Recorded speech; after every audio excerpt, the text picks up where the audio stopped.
'Di ba lahat ine-edit. Kaya walang maniwalang tao po sa kanila. Pati yung picture ni Alicia, yung video inedit din po in AI. Alam niyo, no, alam niyo yung una kong vlog, no, sinabihan ako na, ba't mo naman sinabi yung ganito? Ba't mo naman sinabi yung ganito? Eh wala na, lang naman burahin ko. Kapag binura ko, di masyadong halatang merong ako nabanggit na hindi dapat banggitin. Hindi, kailangan din po nating maintindihan si Takeru Miyamoto, mga kababayan. Dahil lalo na kapag kayo may mga investigasyon na ganyan, meron mga bagay po talagang hindi pwedeng mabanggit muna. Dahil pagka napanood, nabasa, narinig noong mismong suspect, magkakaroon siya ng idea na, nako, ako na pala talaga, tukoy na talaga ako. No? At posibleng magtago or kung whatever ang gawin. Di po ba? At makakasira, makakasunog. Sinatawag ng kapulisan, masusunog yung proyekto. No, kaya Ganun. pinabayaan ko lang yun, yung una kong video na na sinasabi ko. Oo. Nasabi ko yung mga dapat, hindi ko nasabi ko yung mga bagay na hindi ko dapat sabihin. Alam niyo kung ako lang, makati yung dila ko. Gusto kong sabihin sa inyo. Yun nga lang, pagagalitan po ako. Hindi na ako pagkakatiwalaan. Alam niyo, no, sa At saka kung sakali, mga kababayan, no, kukuha kayo nung mga update tungkol kay Mima Alicia, lalo niya dyan sa kaso na yan. Dito, rekta po kayo, mga bossing, kay Takeru Miyamoto, kay Boss Mike Cervera, kay Niolo, nakikita ko na kasama, at yung iba pa pong mga talagang nag-aayos, si Biyahe Nico, yun, makukuha na nyo din ng update. Yan, sila. Sila yung mismong pumaharap sa kapulisan, kasama yung nanay ni Alicia, etc. po. Kaya nandiyan yung katotohanan. Tsaka yung Boss B, puro kalokohan yung mga DDS sa mundo na pagbabulag, mga kababayan. Sa amin po kasi, yung pinaka-importante sa amin yung source. No? Kahit po sa mga vlog, no, tayo meron po tayong kilala na nagtatrabaho po sa loob ng gobyerno mismo na nagbibigay sa atin ng info. Oo. Yung iba, kapag sinabing info tapos sasabihin sa vlogger, ayaw mong ilalabas yan, ha? Ba't mo pa sinabi sa vlogger kung ayaw mo palang ilabas? So ngayon, pag nagsabi sa akin, ang ginagawa ko, tumatapak ako sa boundaries. Alam mo yung kunwari may linya, ayun, Takeru, hanggang dyan ka lang, ha? Huwag kang lalagpas dyan. Yung ginagawa ko, tumatapak-tapak ako. Oops. Oops, teka lang, tapak ako saglit. Oops, ganon. Oo. Pero kung makukuha nyo yung point, mga kababayan, sa tingin ko, magigets nyo kung ano yung nangyari talaga kay Alicia. Diba? Diba? Ayan, si Chris Ulo, diba? Si Chris Ulo nga, hindi nag-isplok to. Siya yung mahusay. Alam niya, pero di nag-isplok. Yan, si Chris Ulo din. Yan yung mga reliable na pwedeng kuhanan ninyo ng update kay Mima Alicia. Yung sa akin naman po, mga kababayan, kagaya nito, nakiki-update lang ako para doon sa mga hindi nakasubscribe sa kanila at hindi marating yung kanilang mga channel, dito po, may paparating. Pero subscribe nyo po yan. Chris Ulo, Takeru Miyamoto, Boss Mike Cervera, Niolo, yan yung talagang totoong update po. Di ba? Wala naman sinasabi yung ibang vloggers hindi nga daw related sa politics. Oo. And then yung mga kasama natin, hindi talaga magbabanggit about politics yun kasi alam nila. Pero may iba kasing mga sumasawsaw, no? May ibang sumasawsaw na, ay, Iglesia ni Cristo yan. Ay, yung boyfriend kasi, Iglesia ni Cristo, sabi ni Mima. So, ang nagpatira kay Mima, Iglesia ni Cristo. No? Tayo ayaw natin sa iglesia, pero napaka-unfair naman nun. Oo nga. Di ba, napaka-unfair naman nun. Oo. May nakita akong vlogger sa Facebook. Oo. Na Iglesia ni Cristo daw po yung may pakana kasi yung boyfriend. Forward natin. Wala namang yung iglesia dyan. Inyo kasi pag pumasok yun, dami nagpapapicture. O, di ba? O, siya sa inyo. Alam nyo ito, no? Yan na. Ito. Nung una, paano ba sabihin ko? Yung una, syempre, ang close niyan talaga sila JDB. Pero whatever reason, hindi ko alam kung ano yung naging problema nila ni JDB, kung ba't siya umalis dyan. Kasi eventually yan, nung nawala na po yung si Alicia kay JDB, nagsarili. So nung nagsarili yan, doon kami mas lalo naging close ni Alicia kasi kami dalawa lang nag-uusap eh. So may pagkakataon nga na nagtampo din sa akin yung bata nung dumikit nga po ako sa isang vlogger na kay Peng. Sabi ko na kay Peng, oo. Nag-live sa GC ko yan. Oo, takero libaw, ano, ganun. Tapos eventually, nagkatampuhan kami niyan dahil kay Peng. Tapos, Sabi ni Cas3685, napansin ko lang sa lahat ng vlogs ng mga kaibigan ni Mima, si Coach Jarrett ang wala. Ano pong wala na hindi siya nagbablog about kay Mima Alicia? Siguro baka gusto niyang pumokus talaga. At ako din naman ho, mga kababayan Ano po? Ako din, nung una, sabi ko talagang hindi ko ibablog itong pangyayari kay Mima Alicia, no? Kumbaga, ayokong isipin na eto mino-monetize etc. whatever, no? Ayokong isipin na gano'n. Kaya lang sa dami po ng mga nagtatanong, mga kababayan, sa atin, ano nangyari kay Mima Alicia na wala akong maisagot, nahihirapan din po ako Nahihirapan din po ako. Kaya sabi ko, sige, since kailangan ng update talaga ng mga followers natin, no, about Mima Alicia, i-ano na natin yan. I-vlog na din natin yan. Isama para mabigyan sila ng update. Kay Coach Jarrett, tingin ko, ganun. Isa siguro yun sa dahilan niya kung bakit, no? At nakakausap naman namin si Coach Jarrett, mga kababayan.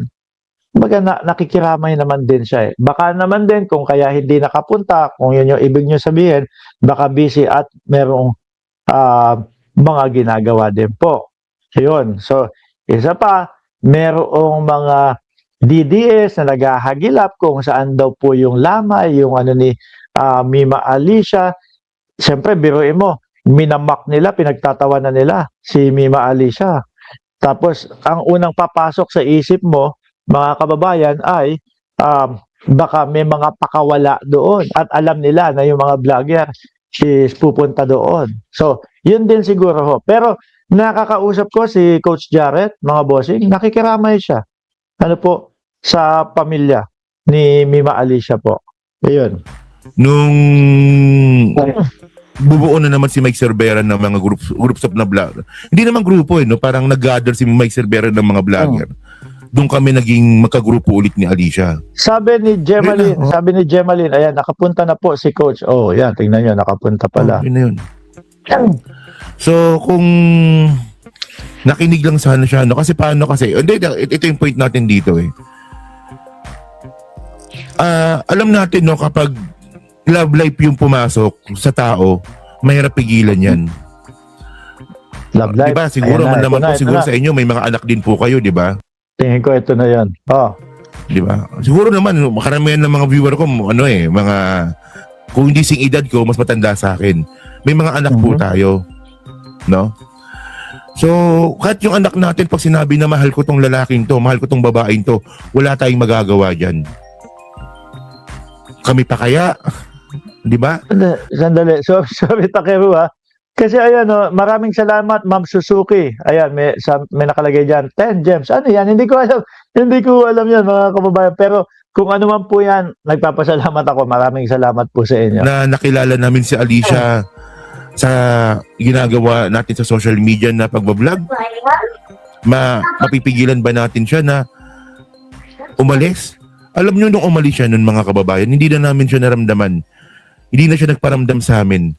Na ano na ba nangyari sa kanya, ano na ba nangyari sa kanya, ano na bang ginagawa niya.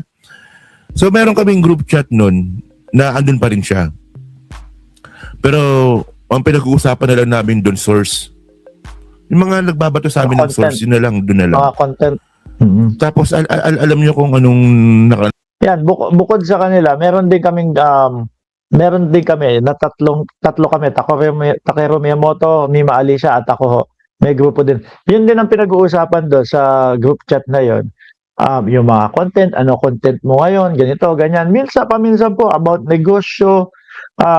Kasi po yung bata talagang si Mima Alicia talaga mga kababayan, mataas ang pangarap, no? Kung ano po yung nakita natin sa kanya simula po nung nag-vlog siya, yung ang background niya, yung bahay nila, na yung kulay green na tela, di ba, hinaharang lang. Tapos walang proper lighting doon sa kanyang mga vlogs is ang laki po ng pagbabago talagang nangyari. From doon sa maliit na bahay nila, nahihirapan po akong banggitin yung mga maliit na bahay. Ayoko po kasi nakakapagbitaw ng salita tapos may masasaktan tayo or whatever. Pero yun po yung totoo. Doon po sa maliit na bahay nila na barong-barong. Ma'am, Shen Channel, shoutout po sa inyo. Hanggang doon sa malaking bahay. As malaking bahay na kulay puti po, mga bossing. No? Malaking bahay na kulay puti po. Nasabi ko nga sa inyo, kasi meron kahit pa paano, meron akong paghahawigan nung 300 square foot at saka nung 150 square foot.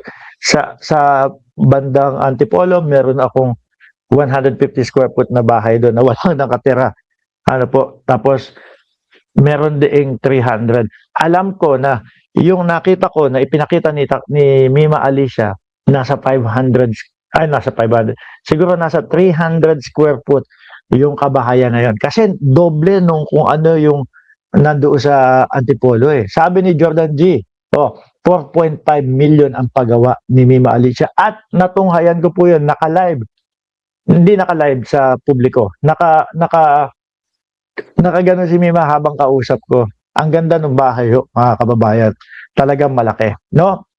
Hindi naman po siguro masamang mangarap.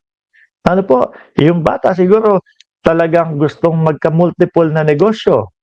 Sabi ko nga po sa inyo, lagi niyang tanong paano mo ginagawa yan? Kasi kagaya po sa akin, negosyo sa Pilipinas, negosyo sa Cayman Islands. Tapos tinatanong niya ako, paano ka pa nakakapag-vlog? Ganyan. Sabi ko, ganito lang yan. Meron ka mga tao doon sa bawat negosyo mo na dapat mong pagkakatiwalaan mo. Meron kang negosyo para sa expenses mo, may negosyo ka para sa luho mo, at may negosyo ka na kailangan para sa ipon mo. Siguro, ina-apply niya. Hindi ko naman po direktang sinasabi na ako yung pinakinggan niya, pero siguro, ina-apply niya sa sarili niya. Kaya po, ayun, pumasok sa iba't ibang negosyo. Kaya lang, hindi lang nasala talaga yung mga pinasukang negosyo. Nakakalungkot doon na ewan ko ba. Alam niyo yung nakakalungkot? Yung bago po siya. Sabi ni Professor Muway, sayang channel ni Mima, sana ipagpatuloy ng kapatid laban ni Mima Alicia. Sana naiwan yung kumbaga sana alam ng kapatid yung password ng channel. Ano po, kasi kung sakali na bubuksan yung channel tapos ibang tao yung makikipag-usap, I'm not sure kung papayagan ni YouTube na ibigay yung password, etc. Pero kung yan, kung alam ng kapatid yung password, mabubuksan niya at same laptop, kailangan same laptop or same na gadget ang gagamitin, para ma-recover. Sabi ni Jordan G na bihasa po sa mga ganyan, kababayan, pwede daw po, no? Ako hindi naman ako bihasa dyan eh. Bago po siya mamatay, no? Bago po mangyari sa kanya yan, tumatawag siya sa akin. Tapos sabihin ko na sa inyo, tumatawag siya sa akin. Wow. Yan. As in? Hindi ko po sinagot talaga. Wow.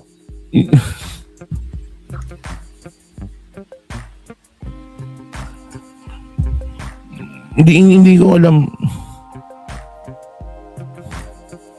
Hindi ko alam kung may problema siya nun, pero tumatawag siya sa akin. No? July 15, dalawang beses July 15. Dahil pati rin ako nagtampo ko sa kanya dahil hindi na siya nagparamdam kung ano man yung nangyari sa kanya. Hindi ko po talaga siya sinagot. hindi ko alam no kung ano yung tawag na yon kasi eventually isang buwan mahigit na hindi kami nag-uusap tapos bigla siyang tatawag sa akin. Hindi ko alam bakit tumatawag siya na may problema pala siya na Takero tulungan mo ko. Baka ganun pero di ko sinagot. Kaya ayun yung bagay na dapat sinagot ko na lang sana. Yun, so yun na lang. Ako huling usap ko kay Mima Alisa yun nga. 2 or 3 months ago. Na sinasabi niya na hihiram siya and then para doon sa negosyo niya. Kaya lang talagang wala lang akong maipahiram nung mga time na yon. Kung napahiram siguro baka kasama doon po sa sa kagaya ng sinasabi ni Boss Mike Sabera. Sabi ni Legaspi, nanay na daw magpapatuloy ng vlog eh. Ako naniniwala po ako kung ganyan po ang kung ganyan po ang mangyayari. Siyempre, isama mo na po yung galit, no? Yung galit, yung poot, no? Nung magulang. Tingin ko po ito, sana ituloy. Kung maaari ma-recover nila yung YouTube channel ni Mima, sana maituloy nga po. Sige, okay na po. Dito na lang 2 beses yun eh. Kaya nga yung sinasabi nila sa akin, Takero doon sa lamay, magsalita ka yung sa harapan, hindi ko hindi ko kaya kasi hindi ko alam kung bakit yung tumatawag sa akin nung mga araw na yun, baka may problema nga na baka nagpapatulong, hindi ko, kaya yun ang pinagsisihan ko eh. July July 15 to. July 17 siya namatay, di ba? July 15 tumatawag siya sa akin. Sa loob ng mahigit isang buwan na hindi siya nagparamdam sa akin. Di ba? Oy, sabi ni Selby, hello daw sa founder ng Cereza Post. Aba, special na pag-hello yan ha. Kay Chai Chair. Hello daw. Sabi ni Professor Mawai, saka yung Mima Alicia and Kyle Channel, sana baguhin ang nanay ni Mima. Tsaka may nakikita pa ako online with Ali or something, Alicia or something like that. So, dapat hindi siya so yun mga kababayan so salamat po, thank you po so pero yun, base po doon sa mga binanggit ni Takero Miyamoto at yung pagkakasabi niya na nagtutulog-tulugan pa din yung boyfriend daw ho, mga kababayan. Feeling ko kasama sa iniimbestigahan yung boyfriend. At tingin ko baka may kinalaman doon sa sinasabi ng mga kapulisan na si Alicia ay sinindikato. Kasi hanggang ngayon po walang salita, wala tayong naririnig po, mga kababayan. Kung balikat at hita o binti ang tama, kahit pa paano, sige, kailangan ko nang magsalita, no? Namayapa yung aking mahal sa buhay, namayapa yung girlfriend ko. Di ba? Kailangan kong ipaglaban ito.